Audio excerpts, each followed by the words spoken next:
And I want to show you what happened last time we had a very strong El Nino or super El Nino. That was back in 2015. So you can see right here, May, June. So this would be when hurricane season started. So we did start in a moderate El Nino and then all the way through a strong, or you could call it a super El Nino, ending that 2015 hurricane season. So what happened during the 2015 hurricane season? Honestly, not too much. We could actually take a look down here. Tropical storm, tropical storm, tropical storm. We had, I believe, we had two major hurricanes, actually. Neither of these really got too close to a landfall, but we had Major Hurricane Danny, 960 millibar central pressure. So honestly, not really that strong of a major hurricane. It just barely hit a major hurricane.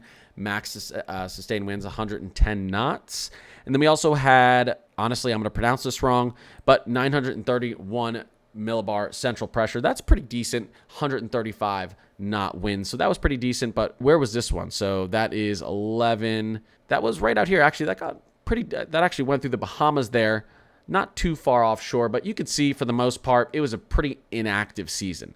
It was a below average season. Named storms, actually 3 less than average. Hurricanes, 3 less than average. Major hurricanes, 1 less than average. So the ACE index was very low. So it was a very below average hurricane season. Looks like we basically had 2 landfalls, and both of those landfalls, I believe, were tropical storms.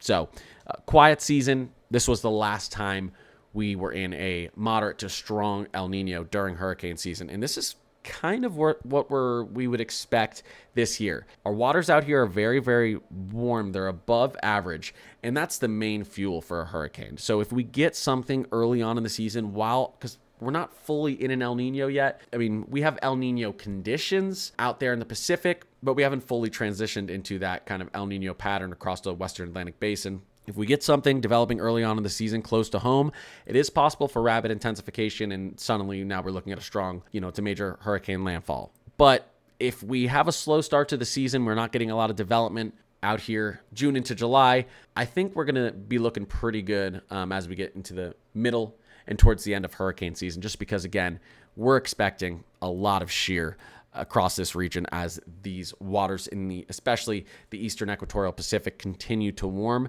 And it's really, really tough, especially as you get into the middle to late hurricane season, for these tropical cyclones to approach the states, because especially as you get into the middle to late hurricane season, most of our storms start to form out here as the kind of equatorial Atlantic warms, and they have a long way to go without being torn apart by this shear. If we're going to get a strong hurricane, if we're going to get some landfalling systems, likely it's going to be earlier on in the season, a front-loaded season. So let's pay attention the next couple of months. Let's pay attention to the water temperatures in the Western Atlantic Basin. Let's pay attention to what's happening with our shear.